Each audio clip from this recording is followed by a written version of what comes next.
Hola, seres espacio-dimensionales, habitantes del multiverso y curiosos de lo inexplicable. Sean bienvenidos a mi canal. Yo soy Steffa Reticuli. Un día, un hombre caminaba por un bosque. De un momento a otro, un objeto metálico descendió del cielo. Era tan brillante y emitía un calor insoportable. Antes de que el hombre pudiera reaccionar, ¡boom! Un rayo de energía lo golpea y su cuerpo empieza a arder. Pero no es fuego, es algo mucho peor. Esto no es una película, es una historia real. Hoy te traigo el incidente del lago Falcon, en 1967, uno de los casos OVNI más documentados de la historia. Y lo más aterrador, las pruebas siguen ahí.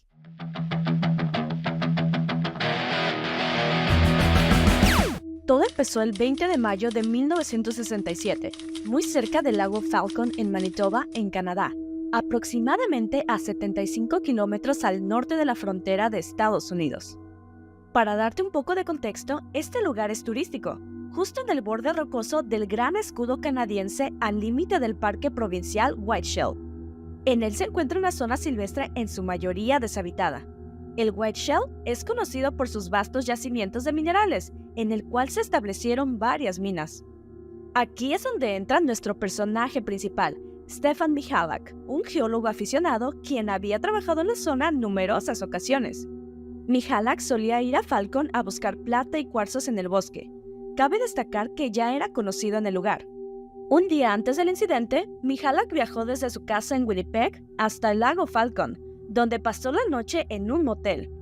Tenía planes de disfrutar un excelente y tranquilo fin de semana, pero esta vez algo salió mal.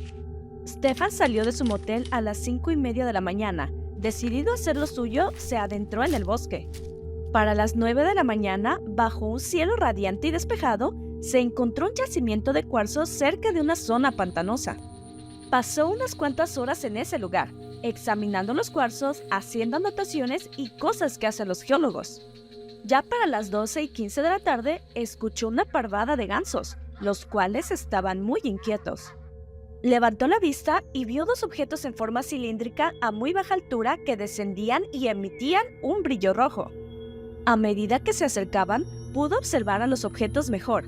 Tenían forma de disco. De la nada, el objeto que estaba más alejado se detuvo, mientras que el otro se acercó y aterrizó en una roca plana, a unos 50 metros de Michalak. El objeto que estaba en el aire flotó un rato. Luego se alejó velozmente cambiando de colores, primero de rojo a naranja y luego a gris, perdiéndose entre las nubes. Después Stefan observó el objeto que estaba aparcado, el cual era de un color tipo acero inoxidable caliente, rodeado de una aura dorada. El brillo era insoportable, así que tomó sus gafas para cubrirse de tal resplandor. Michalak, lejos de tener miedo, estaba fascinado. Durante los siguientes minutos se dispuso a dibujar el objeto e hizo una observación detallada de este.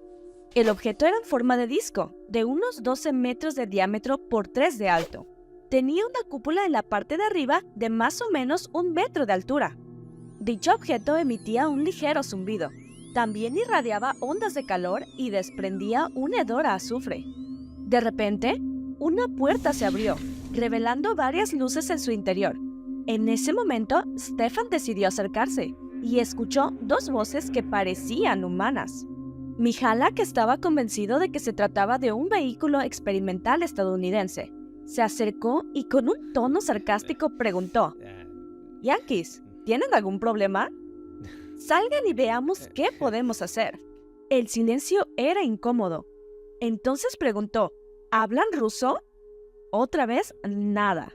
Así que empezó a saludar en distintos idiomas a ver si entendían alguno. Al ver que nadie respondía, se asomó a la nave y vio un tipo de pasillo con múltiples luces en patrones horizontales y diagonales, que parpadeaban en secuencia aleatoria, como si se tratara de una computadora. No conforme con esto, decidió entrar a la nave, observando todos los detalles de esta. Las paredes tenían unos 45 centímetros de grosor, y eran muy lisas, como si se tratara de un tipo de cristal que reflejaba luces plateadas. Inesperadamente, la nave cambió de posición y se encontró frente a él un respiradero en forma de rejilla que había visto antes de su lado izquierdo. Dicho respiradero tenía un patrón uniforme de agujeros redondos por los cuales salió una ráfaga disparada de gas caliente, directa hasta su pecho, provocando que su camisa y su camiseta interior ardieran en llamas. El dolor era intenso. Como pudo, salió de la nave, se arrancó las ropas y las arrojó al suelo. Miró hacia arriba y vio que la nave estaba despegando, sintiendo una ráfaga de aire al ascender y un olor intenso a circuitos eléctricos quemados, mezclados con el olor a azufre. Mihalak se encontraba mareado, con náuseas y sudando frío. Se sentía muy débil y con un fuerte dolor de cabeza. Estaba tan mal que hasta vomitó. Como pudo, se fue caminando, vomitando durante todo el trayecto, y al llegar a la carretera más cercana, vio un carro de la policía montada de Canadá y les hizo señas para que se detuvieran. Para su mala suerte, estos se pasaron de largo. Unos minutos después, un agente llegó, pero le dijo: «Lo siento, pero tengo otras cosas que hacer». Entonces el policía se subió a la patrulla y se fue. Típico. Tras caminar por una eternidad, Mihalak llegó al fin a su destino, preguntando si había un médico disponible, ya que cada vez se sentía peor.